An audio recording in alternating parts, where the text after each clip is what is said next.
noite. Nos mares do Lobito prosseguem as buscas para localizar 4 pescadores ainda desaparecidos. Parlamento aprova alteração à lei sobre a liberdade religiosa no dia em que ficamos a saber que há 420 pedidos para reconhecimento de novas confissões religiosas.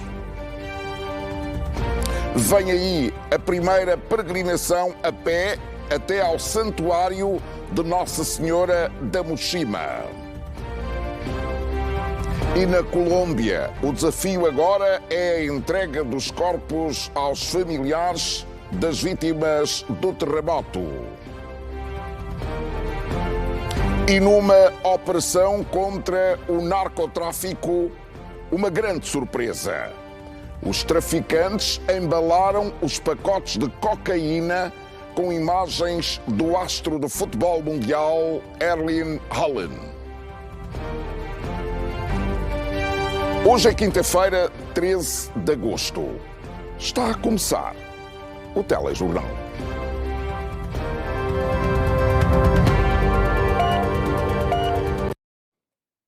Uma vez mais, boa noite. Prosseguem as buscas pelos 4 pescadores desaparecidos após o naufrágio de uma embarcação no Egito Praia, na província de Benguela. Para já, estas imagens que recolhemos ontem servem apenas para dizer que a Capitania do Porto do Lobito confirma que as operações de busca e resgate continuam, enquanto os pescadores resgatados já receberam alta hospitalar e estão fora de perigo. As autoridades vão agora ouvir os sobreviventes para ajudar a esclarecer as circunstâncias deste acidente. E 5 pessoas morreram nas últimas 72 horas em acidentes de aviação no troço Cachito-Panguila, na Estrada Nacional 100. A Polícia Nacional no Bengo relaciona parte dos acidentes ao transporte de passageiros e de carga em motorizadas como esta, de 3 rodas, e alerta para os riscos desta prática.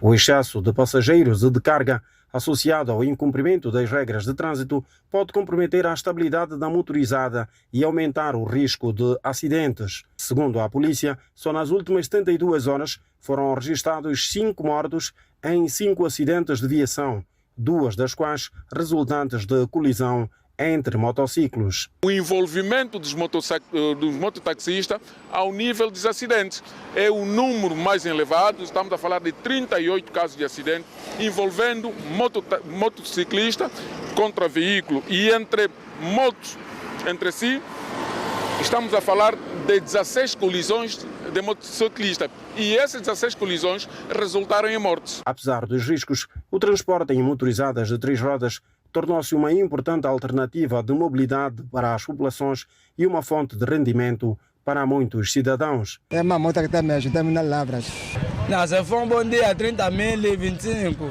Para a ANATA, a utilização das motorizadas de 3 rodas deve ser de maior responsabilidade e em cumprimento rigoroso das normas de segurança rodoviária. Defende ainda que as autoridades competentes devem ser rigorosas na fiscalização desta atividade e na responsabilização dos seus infratores.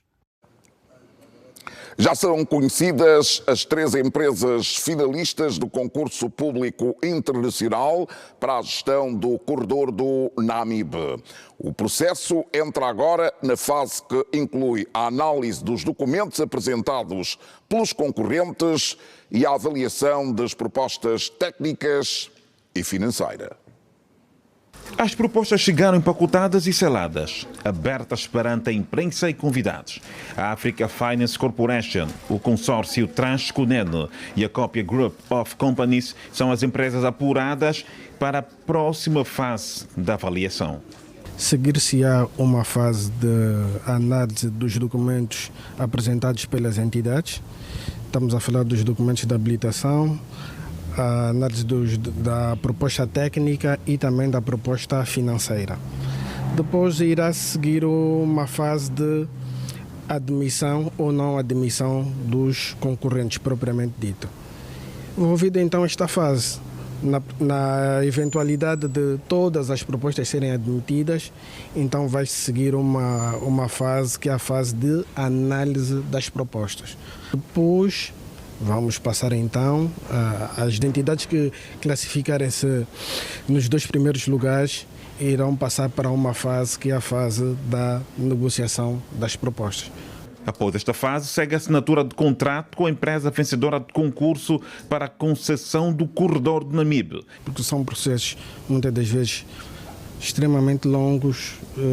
A negociação envolve uma série de situações, então não gostamos de avançar com perspectiva de conclusão do processo. A empresa que vencer o concurso público terá o direito de exploração, operação, manutenção e conservação da linha férrea de Moçambique a Menongue, na província do Cubango. Melhorando as suas propostas, é depois avaliado, é elaborado o relatório preliminar e depois o relatório final.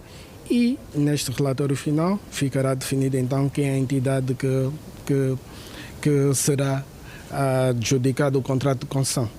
O corredor do Namibe é um eixo logístico que tem uma extensão de 855 quilómetros no sul do país. Este corredor liga o porto do Namibe ao Lubango, Arimba, Cuxi e Menongue, conectando 3 províncias com potencial mineiro, agrícola e industrial, nomeadamente o Namibe, a Huila e o Cubango.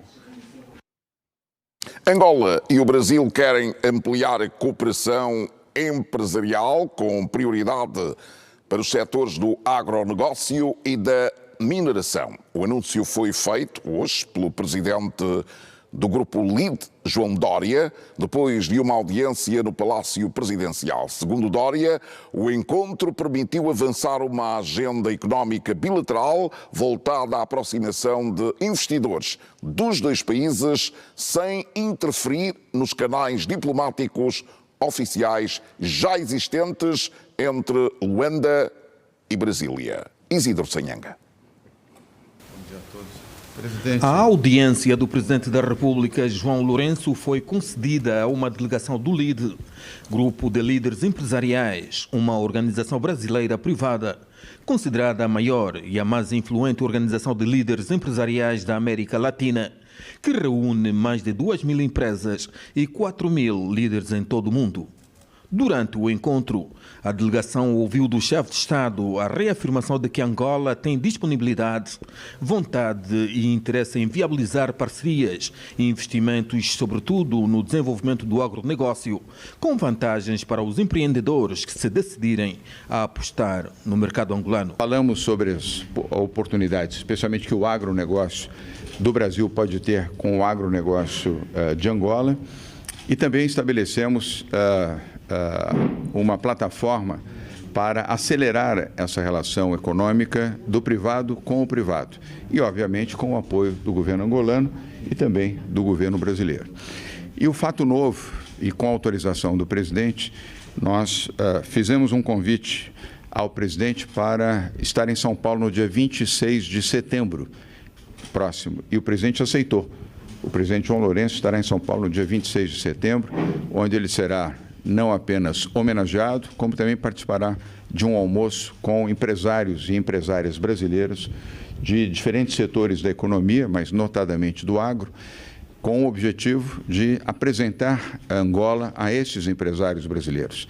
E Angola como destino de potenciais investidores brasileiros e internacionais sediados em São Paulo, Brasil, para que possam conhecer o potencial econômico de Angola e as oportunidades que o governo oferece a estes potenciais investidores brasileiros. O LID, como uma entidade privada, ele fomenta, estimula uma relação direta de empresas com empresas, empresas angolanas com empresas brasileiras, sempre com anuência do governo angolano e, sempre que possível, também a anuência do governo brasileiro.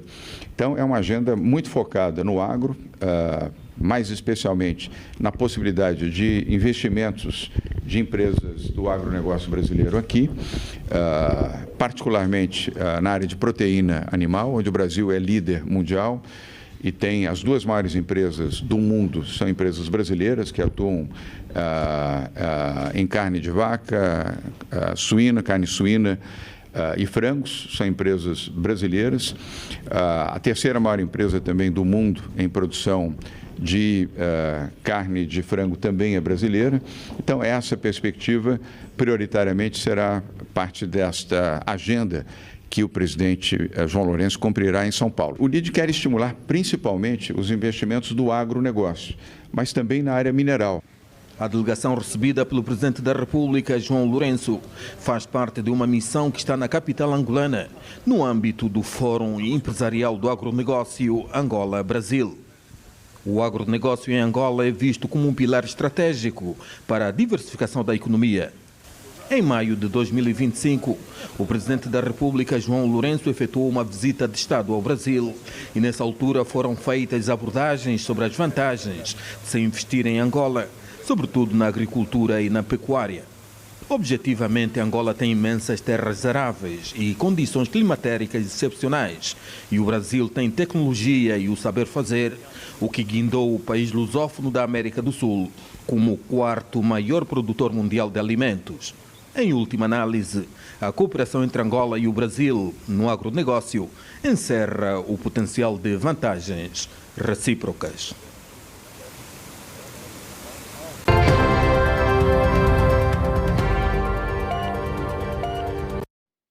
A Assembleia Nacional aprovou hoje, na generalidade e sem votos contra, nem abstenções, a proposta de lei sobre a liberdade de religião e também de culto. O diploma pretende estabelecer novas regras para o exercício e o reconhecimento das confissões religiosas em Angola. Dados do Instituto Nacional para os Assuntos Religiosos indicam que o país tem atualmente 85 confissões religiosas e mais de 420 pedidos de registro aguardam o início do processo de reconhecimento, como conta o Carlos Lino. O debate começou com a proposta de alteração à Lei nº 12/19 de 14 de maio sobre a liberdade de religião e de culto. Os dados revelam 85 confissões religiosas reconhecidas, 25 credenciadas, 64 comissões instaladoras e mais de 420 pedidos de registro. Uma matéria que colocou os deputados perante a necessidade de conciliar o exercício da liberdade religiosa com o cumprimento das normas que regulam o funcionamento das instituições de culto. Temos noção, com muita mágoa, que nem tudo que se apresenta como religião é religião. Entre as posições apresentadas, esteve a necessidade de reforçar o equilíbrio quando o assunto é religião. Se há lei no mundo espiritual, também tem de haver no mundo terreno. Os deputados defenderam que a atualização da legislação deve responder aos desafios atuais e garantir maior organização no setor. Esta matéria exige de nós serenidade, prudência constitucional e verdadeiro sentido do Estado. Uma confissão religiosa, para além de pregar a palavra de Deus, precisa ter alguma doutrina social. Encontrado o denominador comum, o diploma foi aprovado por unanimidade, com 165 votos a favor, nenhum voto contra e nenhuma abstenção. A alteração propõe que o Estado e as confissões religiosas devem assegurar que as indumentárias e os símbolos utilizados permitam de forma inequívoca a identificação dos fiéis e ministros do culto. Depois, o plenário virou-se para o setor petrolífero. A arrecadação de receitas para o Estado via imposto de concessionária nacional, calculada em cerca de 7,3 mil milhões de dólares dos Estados Unidos da América. Contribuição para projetos sociais, incremento do conhecimento geológico e de potencial mineiro do país, reposição estratégica de reservas, conversão do potencial petrolífero em valor econômico tangível. 6 autorizações legislativas, 6 áreas de concessão e uma questão central: criar melhores condições para o investimento. Precisamos de transformar o potencial geológico do país em valor econômico efetivo. Em análise estiveram os blocos 17/25, 19, 32/21, 33/24, 34 e 35. Mas a oposição levantou dúvidas sobre o impacto dos benefícios fiscais nas receitas do Estado. Se não melhorarmos o ambiente de negócio, os investidores nunca virão no nosso país investir. A maioria contrapõe. Sem condições competitivas, alguns projetos podem perder atratividade. E mais, a competitividade fiscal é necessária para manter o interesse dos investidores e viabilizar novos projetos. Não é o Estado que perde receita, é o Estado que passa a ter receita onde antes existia apenas potencialidade estéril. Em segundo lugar, destacamos a dimensão ambiental destas propostas. Como se pode ler na linha B do artigo 2º, autoriza-se a atribuição de incentivos fiscais a projetos de redução de emissões de gases de efeito estufa. A possibilidade de estabelecer incentivos adicionais permite ao Estado aperfeiçoar a política fiscal em função da realidade concreta dos investimentos, sem perder de vista o interesse público. Durante o debate, os deputados também chamaram a atenção para a necessidade de garantir equilíbrio entre os incentivos concedidos aos investidores e os interesses financeiros do Estado. A Assembleia Nacional encerra mais uma etapa legislativa com novas regras e medidas que poderão ter impacto direto na vida dos cidadãos e na economia nacional. Tony Helena, Luís de Carvalho, Carlos Lino, TPA, Assembleia Nacional. Energia e pescas dominaram parte da agenda aqui na Assembleia Nacional, que apreciou e aprovou 2 projetos de resolução para a ratificação de acordos internacionais que visam reforçar o financiamento de projetos estratégicos no setor energético e aprofundar a parceria de Angola no domínio das pescas. Mais um debate no princípio da tarde. Em mãos, 2 diplomas de cooperação internacional com incidência direta sobre o setor energético e a atividade pesqueira. A começar pelo financiamento para a construção de linhas de transmissão e sistemas de subestações na região sul de Angola. Vem reforçar o acordo de interligação energética Namibe-Lubango e constitui um passo concreto para corrigir assimetrias regionais e garantir à população do sul de Angola um fornecimento de energia seguro, contínuo e de qualidade. Reforçar o sistema elétrico é, portanto, aumentar a capacidade produtiva do país e melhorar o dia a dia dos angolanos. Na mesma sessão, os deputados analisaram também o protocolo que altera o Acordo de Marrakech no capítulo das subvenções ao setor das pescas. Dependerá da capacidade do país em saber controlar os seus próprios mares, evitando situações anómalas que temos vindo a registrar, como derrames de petróleo, que sacrificam e destroem o nosso ecossistema. A proposta introduz novas regras para os apoios públicos à atividade pesqueira, tendo em conta a preservação dos recursos marinhos. Todo o apoio para a defesa dos nossos recursos são relevantes para a proteção da vida marinha. Conservar e usar de forma sustentável os oceanos, mares e os recursos marinhos para o desenvolvimento sustentável. Para Angola, o instrumento ganha importância pela dimensão econômica e social do setor das pescas e pelo compromisso com uma exploração sustentável. Tendo a República de Angola manifestado a sua aceitação ao referido acordo, a Assembleia Nacional aprova. Do reforço da energia à proteção dos recursos marinhos, os 2 diplomas receberam luz verde dos deputados. 2 áreas, 2 desafios: levar mais energia ao sul e garantir pescas sustentáveis. E seguimos para o primeiro intervalo. Voltamos já.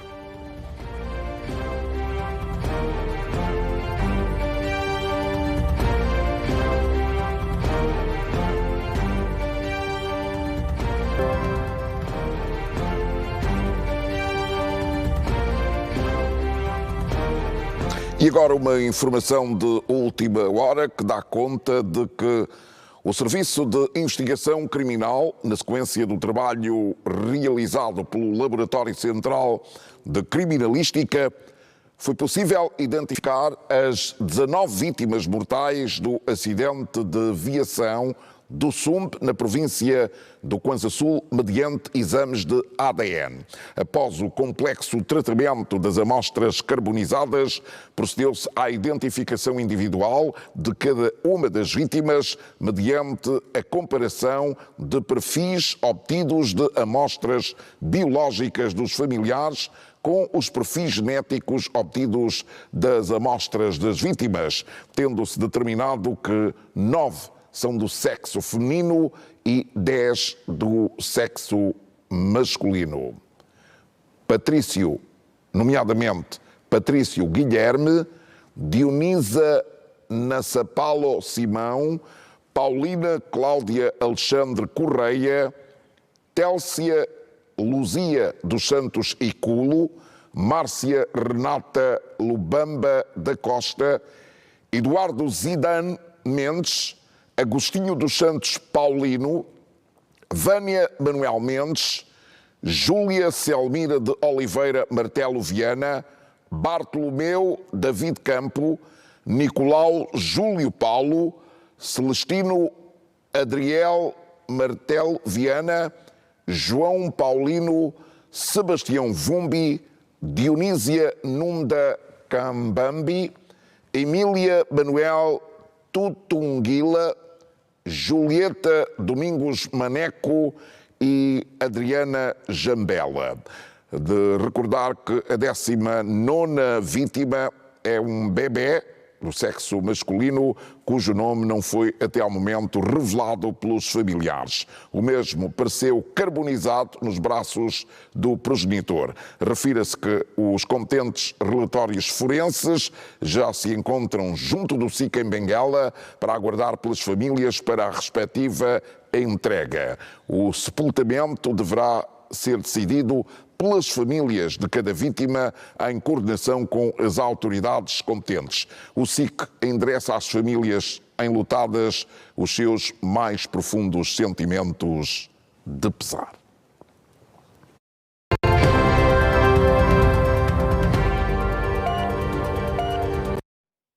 É já amanhã que arranca no NAMIB a Semana do Desenvolvimento Local, que vai juntar os 321 administradores municipais e governadores das 21 províncias. Vamos ao NAMIB, ao encontro do José Camangula.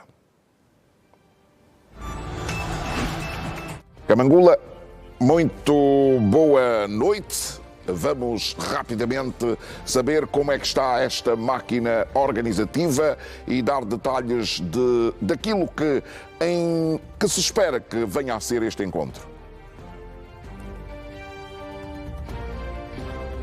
Exatamente, vamos aqui avançar dados. O dia hoje foi da chegada dos governadores provinciais das 21 províncias do país, também dos ministros, membros do Executivo, assim como do promotor deste evento, o ministro da Administração do Território, na pessoa do senhor Daniel Neto. Foi um dia de bastante movimento no aeroporto Belvicha Mirables, aqui na sede municipal da província do Namib, Moçambique. Entretanto, aqui neste espaço é onde amanhã começam os debates sobre os desafios do desenvolvimento local, edição 2026, e também o Fórum dos Municípios e Cidades de Angola. Tenho comigo o diretor do Gabinete de Comunicação Institucional e Imprensa, Ângelo Rodrigues.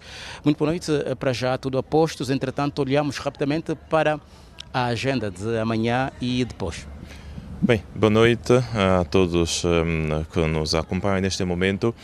Tudo após, nós temos todas as delegações a nível do país, aqui na província do Namibe, concretamente no município de Moçambique. Para o dia da manhã, hoje, fizemos um alinhamento com todos os administradores municipais relativamente aos temas a serem discutidos amanhã.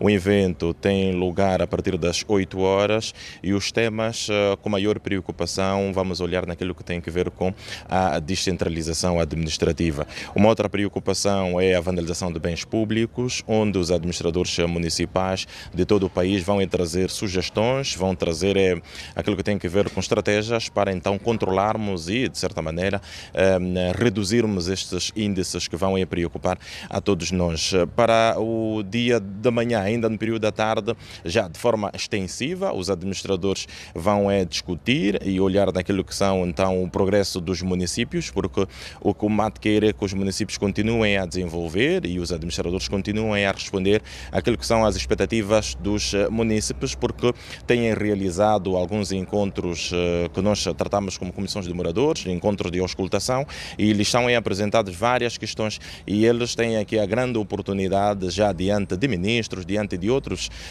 gestores públicos, para então discutir e encontrar os melhores caminhos para que se responda de forma célere àquilo que são então as expectativas dos nossos municípios. Ângelo, muito obrigado, e sei que está nesta altura a aprimorar questões técnicas. Bom trabalho.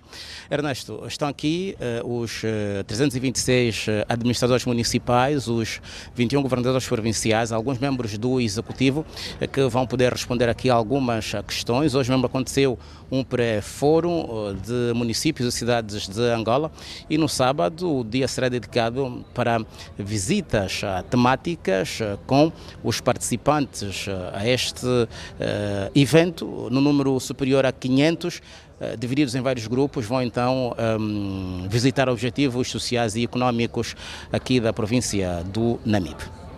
Zeca Mangula, muito obrigado, boa noite. Vamos, de qualquer forma, continuar a acompanhar este assunto em outros espaços de informação.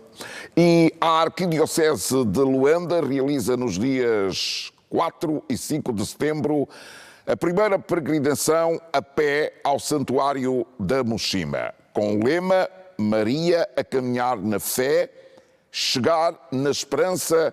A caminhada começa no quilómetro 30 e termina na Vila da Mochima. Será mais um momento de manifestação de fé cristã.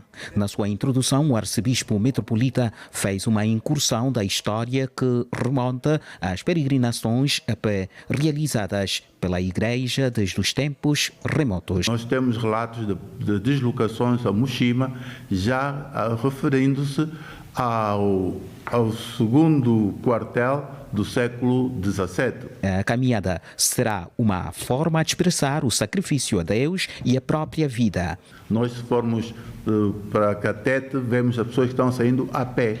Há táxi, há autocarro hoje, mas ele diz, não, eu vou a pé. É o meu sacrifício, é a expressão da minha fé. O padre Adelino Calonda, vigário episcopal para a pastoral, diz que a peregrinação vai decorrer em duas dimensões, espiritual e física. Dizer que o objetivo desta peregrinação a pé não é, obviamente, sacrificar o corpo, mas é promover uma grande experiência de fé e de oração aos fiéis, aos peregrinos. As questões técnicas estão acauteladas pela organização. Faremos a nossa concentração no Seminário Arquiepiscopal de Luanda, portanto, aqui nós conhecemos como Seminário Maior de Luanda. Então, fica naquela zona das escolas e em frente do Largo Zola. Às 6h30, depois das preliminares da nossa peregrinação, vamos partir a pé até o cemitério de Santana. E aí, pois, pela mobilidade do tráfico, então seremos transportados pelos autocarros do cemitério de Santana até o quilómetro 30. A organização recomenda os elementos necessários que os peregrinos deverão levar. É uma mochila pequena, garrafa d'água, protetor de solar, terço na mão, a Bíblia, a identificação, medicamentos pessoais, muda de roupa e uma lanterna. São elementos essenciais para a nossa peregrinação. Recorde-se que os peregrinos levem o mínimo possível às costas, para não cansar. Uma peregrinação da Arquidiocese de Luanda, mas que deverá contar com a participação de todos. As inscrições para o evento religioso deverão decorrer nas comunidades paroquiais. E já estão criadas as condições para a peregrinação anual ao Santuário do Monte da Kaala. Esta imagem que está precisamente aqui em homenagem a Nossa Senhora da Assunção. A via de acesso foi completamente reabilitada e asfaltada, enquanto a iluminação pública foi reforçada para receber os peregrinos. Neste fim de semana, os caminhos vão dar ao monte, um lugar de oração e devoção a Deus. O recinto apresenta uma nova imagem. O acesso beneficiou de obras de requalificação para um ambiente mais favorável à recepção dos peregrinos. Primeiro, a asfaltagem do troço, que dá acesso à nossa capela, do santuário Nossa Senhora do Monte, Kaala, e também melhoraram as casas de banhos, como estamos a ver ali. Os alpendres foram requalificados.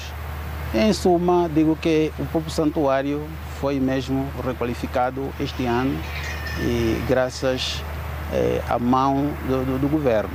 O programa é vasto, a destacar confissões, via sacra, procissão luminosa e a missa com a ordenação de 7 sacerdotes e 9 diáconos. Isto exige, de facto, das várias comissões, dos vários membros, portanto, sacerdotes, religiosas, leigos, enfim, associações, movimentos, digamos um conjunto de sinergias para que a peregrinação corra da melhor maneira. Em um momento de manifestação religiosa, Belmira diz fazer uma caminhada interior, marcada pela oração e renovação de esperança. Venho cá sempre sim, por ser um lugar santo primeiro, depois um lugar onde encontro sempre aconchego.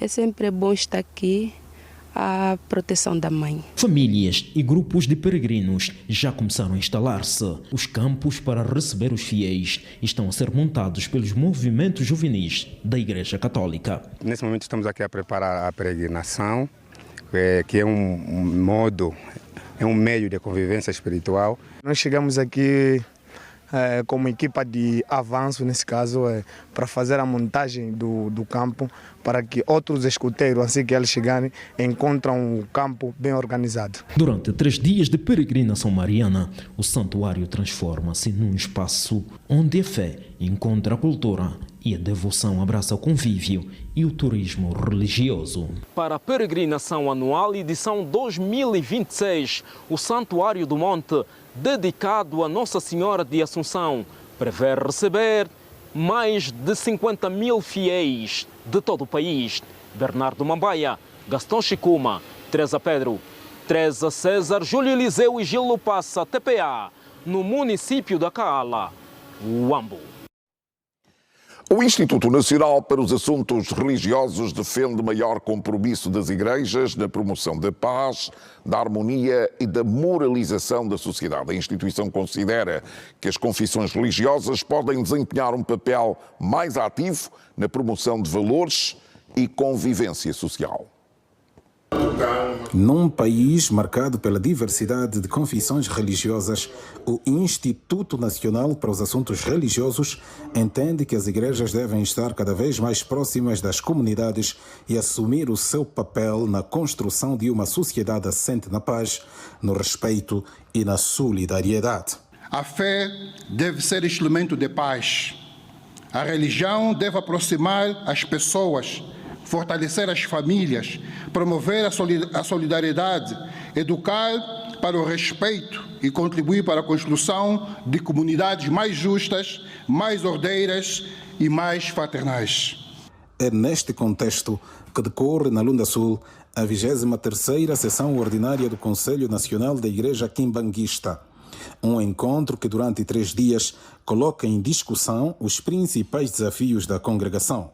O fundamental dessa magna reunião centra-se na adoção dos documentos sobre a evangelização, liturgia, plano de desenvolvimento socioeconômico, A implantação, expansão é sobre a formação e gestão de quadro da Igreja Kimbanguixa em Angola. Enquanto os delegados discutem os assuntos da organização, os fiéis participam em momentos de oração e reflexão espiritual, numa demonstração de fé que acompanha os trabalhos do Conselho Nacional. E agora, o estado do tempo.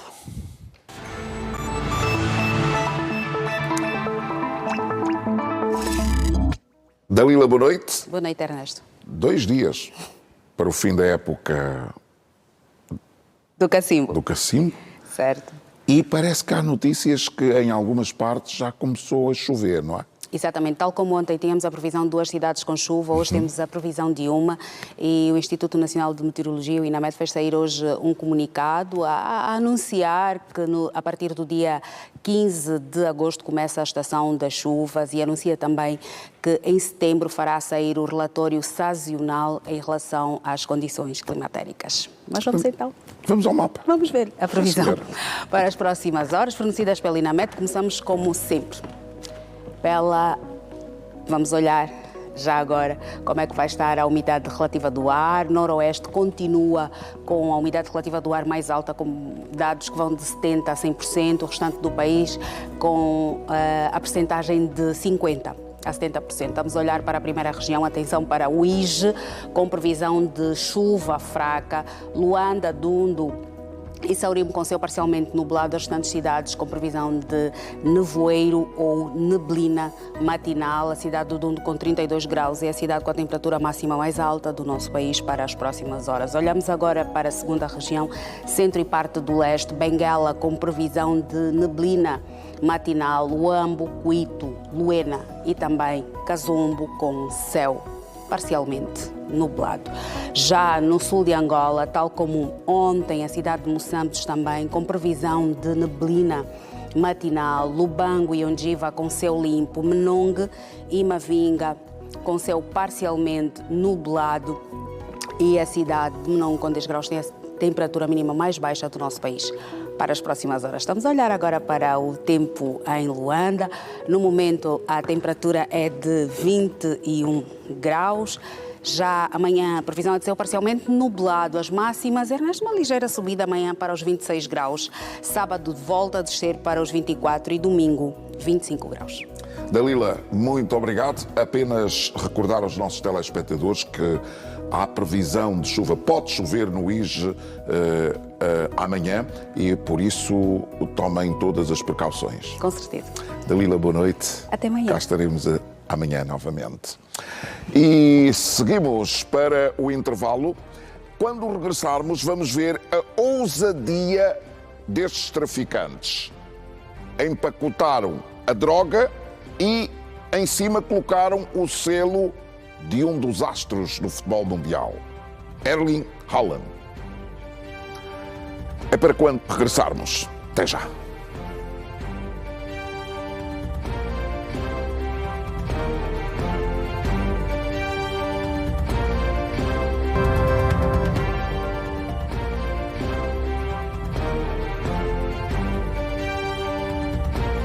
No regresso, o Ministro das Relações Exteriores efetuou uma visita ao African Center for the Constructive Resolution of Disputes Accord em Durban, na África do Sul, à margem da ação extraordinária do Conselho de Ministros da SADC, realizada na capital da província do KwaZulu-Natal. A visita permitiu ao chefe da diplomacia angolana conhecer de perto o trabalho desenvolvido pela Accord, uma organização africana de referência no domínio da paz e segurança, vocacionada para a prevenção e resolução de conflitos através da mediação, diálogo, investigação, formação e apoio às instituições. Durante o encontro foram abordadas questões relacionadas com os atuais desafios de paz e segurança no continente africano, com particular atenção para a necessidade de reforçar as capacidades e os mecanismos africanos de prevenção, gestão e resolução de conflitos. A Accord procura promover respostas assentes no diálogo, na negociação, na mediação e na construção de consensos, trabalhando com governos, União Africana, organizações regionais, Nações Unidas, sociedade civil, mediadores e atores locais. Telejornal, a notícia em primeiro lugar. Recebo informações de que não é agora que fechamos o telejornal. 29 lutadores vão representar Angola no Campeonato Mundial de Juvenil de MMA nos Emirados Árabes Unidos. A prova disputa-se de 16 a 23 deste mês. Angola quer superar as 6 medalhas conquistadas na edição passada.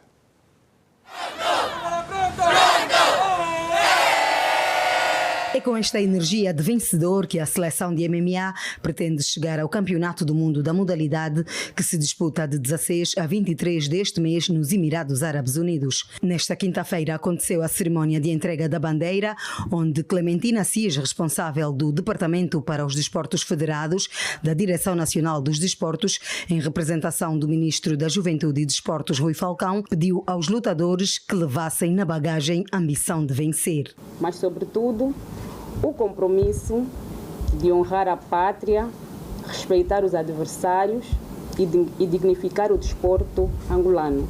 Comparativamente à edição passada, em que Angola participou com 15 lutadores e conquistou 6 medalhas, nesta vão competir 29, divididos por escalões juvenis A, B, C e D, com o objetivo de competir para superar o número de medalhas. Angola vai com a missão de revalidação de título.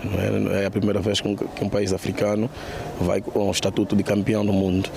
E a ida de Angola é unicamente ao cimentar desta missão, que é a revalidação do título. Comparado às outras edições, dessa vez estamos a levar um número maior de atletas, então a pretensão é trazer maior número de medalhas.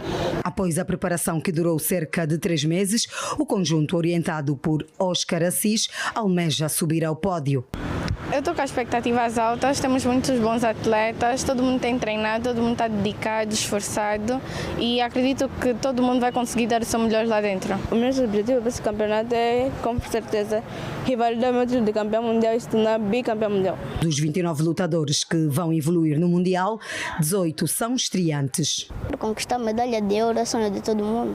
Estou expectante com os meus resultados, tenho treinado imenso para alcançar o nível mais alto do pódio. Estou disposto a representar Angola no mais alto nível. A viagem para o palco da competição está agendada para este sábado. E é com os nossos campeões do mundo que fechamos a edição de hoje do Telejornal. Hoje é quinta-feira e é dia de grande questão. Hoje a grande questão é o que muda com a lei da cibersegurança. O David Temudo vai moderar um painel que vai ser constituído por Diantro Wilson Mena, representante do Ministério das Telecomunicações, Tecnologias de Informação e Comunicação Social, é especialista em cibersegurança. Pedro Manuel é jurista. Vamos ter também o superintendente-chefe Mateus Vítor, do Centro de Comando e Controlo da DTTI, da Polícia Nacional, e também o jurista Francisco Soares. É um assunto que você não pode perder. Assim, desejo-lhe muito boa noite. Nós voltamos a ver-nos amanhã.